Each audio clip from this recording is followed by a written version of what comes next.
Selamat bertemu mahasiswa. Kita sekarang di media pembelajaran. Nanti saya akan menjelaskan media pembelajaran itu bagaimana dan seterusnya.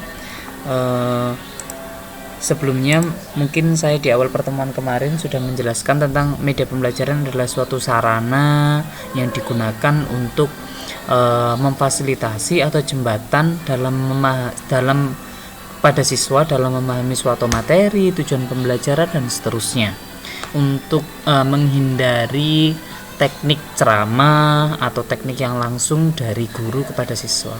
Kan saya sudah menjelaskan bahwa sebelumnya bagaimana caranya kita itu mengajarkan siswa untuk belajar, atau istilahnya membelajarkan siswa dalam belajar.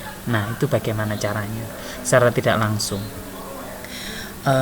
Media pembelajaran di slide pertama, terus kemudian slide kedua adalah kita nanti memahami bagaimana caranya mengembangkan suatu media. Dalam tahap-tahapannya, secara umum pengembangan media itu ada 4 tahap. Pertama perencanaan, yang kedua pengembangan, yang ketiga implementasi, yang keempat adalah penilaian. Tetapi 4 step ini tidak mesti 4 step, bisa menjadi 10, bisa menjadi 7, 8 atau beberapa hal. Itu semua bergantung pada model pengembangannya. Ada yang model pengembangan 4D, istilah itu diingat-ingat ya. Di pertemuan yang beberapa pertemuan setelah UTS nanti saya mencoba menjelaskan model-model pengembangan. Ada pengembangan 4D. 4D itu yang dicetuskan oleh Tiaga Rajan. D yang pertama yaitu define. D yang kedua itu design. Terus D yang ketiga itu development. Terus kemudian D yang keempat itu dissemination. Nah, itu juga berbeda dengan ada model pengembangannya ADDIE, yaitu analisis, design, development, analisis sama implementation. Beda-beda. Secara umum itu ada 4. Pertama itu perencanaan, pengembangan, implementasi, dan penilaian. Dalam tahap perencanaan apa saja yang perlu dilakukan, kan gitu. Dalam tahap perencanaan pertama kita menentukan tujuan dulu. Tujuannya mengapa kita membuat media itu? Misalkan untuk meningkatkan vocabulary siswa, misalkan gitu. Nah, caranya berarti pakai apa? Berarti media tertentu yang berguna untuk mengembangkan atau meningkatkan vocabulary siswa. Nah, itu biasanya berdasarkan tujuan dulu. Yang kedua, itu pada materi yang diambil. Misalkan pakai materi descriptive text atau apa dan seterusnya. Terus kemudian alat dan bahan, cara penggunaan, jadwal atau waktu yang dibutuhkan dalam membuat media itu. Planningnya. Setelah itu selesai, planning selesai, berarti masuk ke pengembangan. Pengembangan adalah pelaksanaan pembuatan media itu.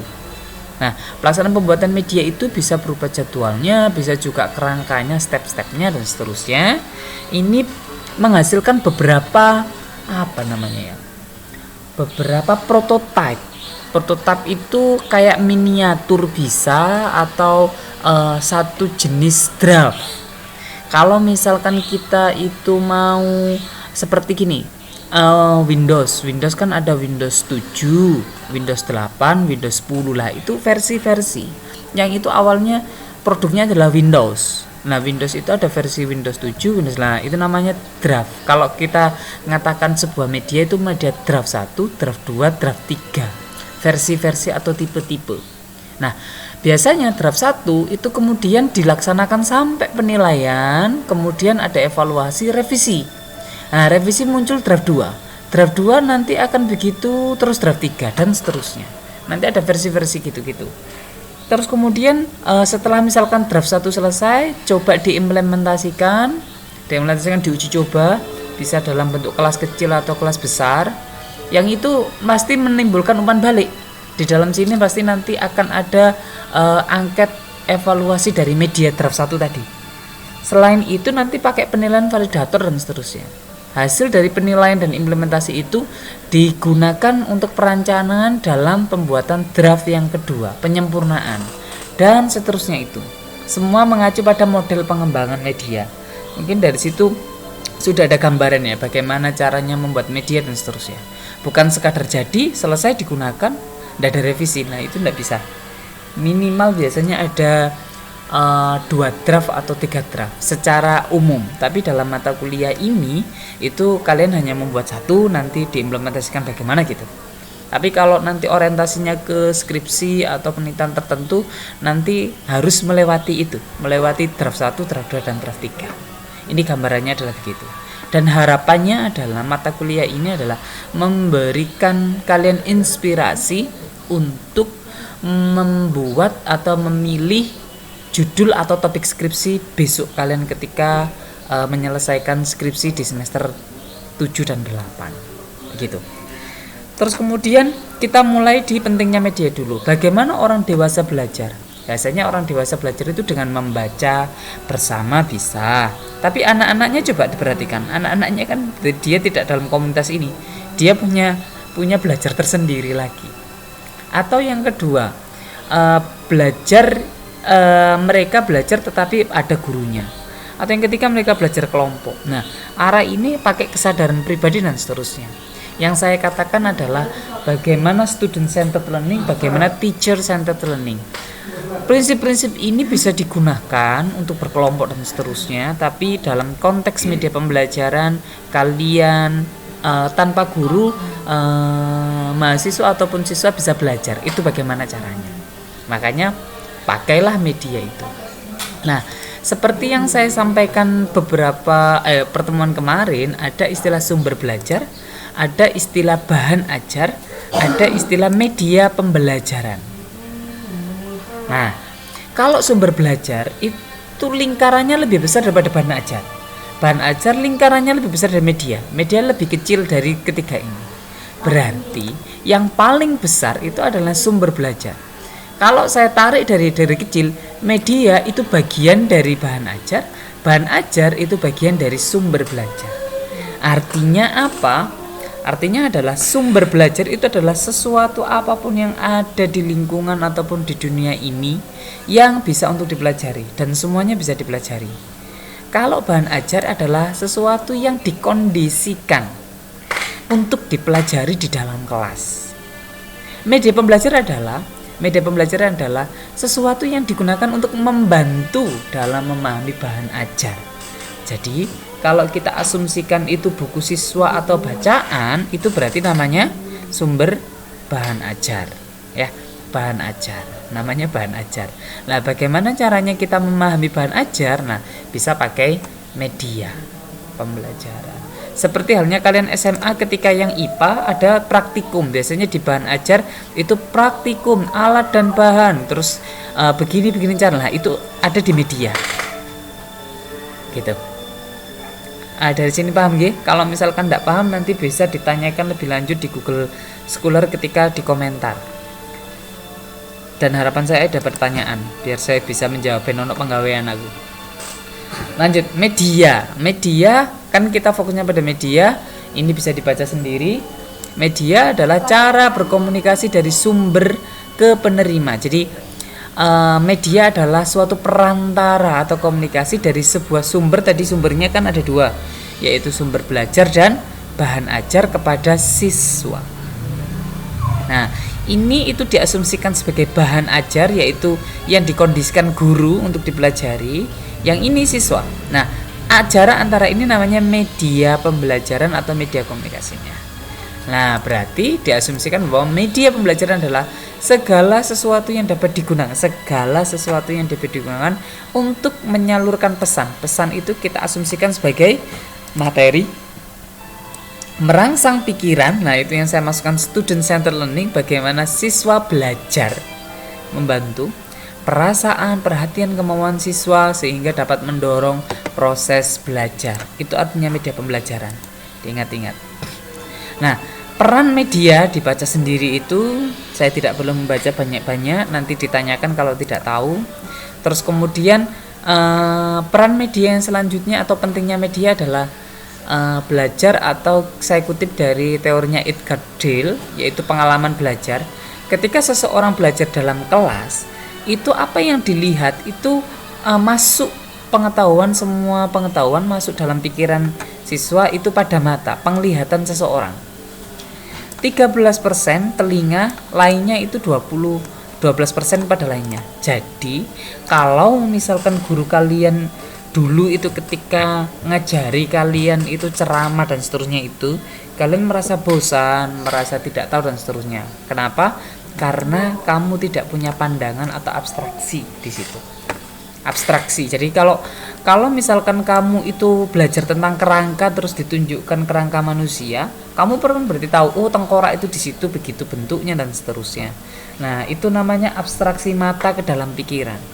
Meskipun tidak jelaskan, masih ada bayang-bayang benda itu yang bisa untuk dilihat. Tapi kalau kamu dikasih tahu tulang itu begini, terus kemudian tulang tengkorak bentuknya begini, tulang rusuk bentuknya begini, kamu abstraksi sesuatu yang tidak nyata, sehingga terkadang-kadang ketika otak itu sudah sudah lelah, biasanya itu sangat berpengaruh untuk tidak masuk dalam pikiran. Jadi bagaimana caranya visual itu dipentingkan, bagaimana caranya terus kemudian telinga. Nah, ada yang lebih penting selain mata ini adalah pada praktik. Nah, pada praktik, ketika seseorang itu membaca, ketika seseorang memahami konsep, biasanya ketika dia membaca 10% dia masuk, mendengarnya 20%, melihatnya 30% dan seterusnya. Nah, yang 90% ini mengatakan sambil mengerjakan. Berarti ketika besok kalian jadi guru, otomatis agar siswa kalian itu paham, berarti caranya adalah dengan merangsang siswa, bagaimana caranya siswa itu mengerjakan sesuatu dari materi yang kalian jelaskan. Jadi prinsipnya tidak perlu, bagi saya ya, tidak perlu kalian menjelaskan materi sampai ndaki-ndaki, tidak perlu. Kenapa? Karena materi itu sudah kamu kemas dengan baik melalui media yang merangsang siswa itu untuk mengerjakan materi itu. Bukan berarti mengerjakan soal ya, tetapi mengalami sendiri materinya. Nah, itu tugasnya guru. Jadi dalam hal ini, pertanyaan saya dalam hal ini, apakah guru itu harus pintar dalam pelajaran itu atau materi itu? Jawabannya adalah pertanyaan pertama, berarti ya. Nanti masuk dalam pertanyaan pertama, apakah seorang guru itu harus pintar dalam materi tertentu, semua materi yang telah dijelaskan ataukah tidak? Itu pertanyaan pertama. Nanti akan saya buat rangkuman. Sebentar, apakah guru harus menguasai materi tertentu, menguasai semua materi?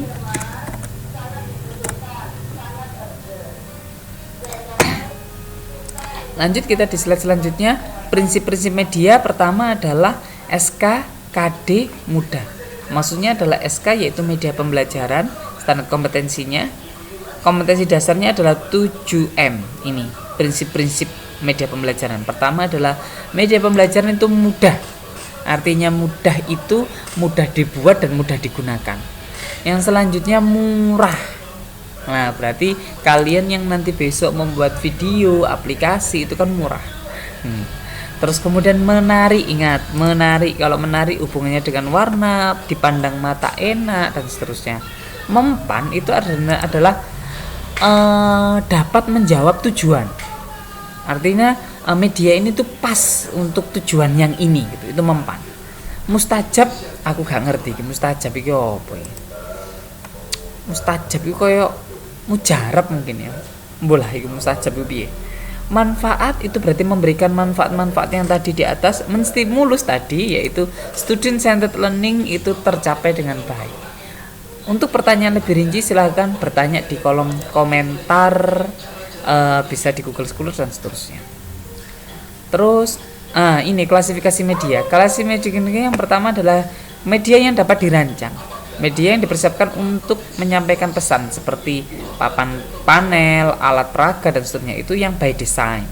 Kalau dimanfaatkan atau by utilization adalah media yang dapat dimanfaatkan menyampaikan pesan seperti lingkungan sekitar, aktivitas pekerjaan. Saya tanya sekarang, kuliah zaman now. Saya tanya sekarang, kalau misalkan video di YouTube itu masuk dalam media yang by design atau by utilization atau yang dimanfaatkan. Nah, itu nanti akan masuk pertanyaan kedua untuk diskusi kita. Kalau video di YouTube itu masuk media by design ataukah by utilization?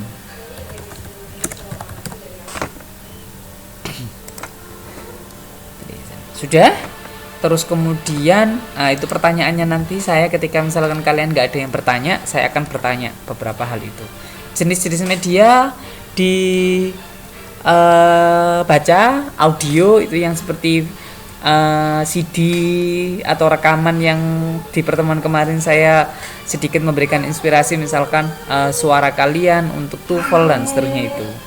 Cetak itu berarti yang kartu-kartu. Audio cetak itu ya apa ya? Audio cetak itu berarti yang nggak susah untuk dibayangkan. Proyeksi visual diam itu berarti yang rangka, alat peraga kayak gitu-gitu. Foto gitu-gitu.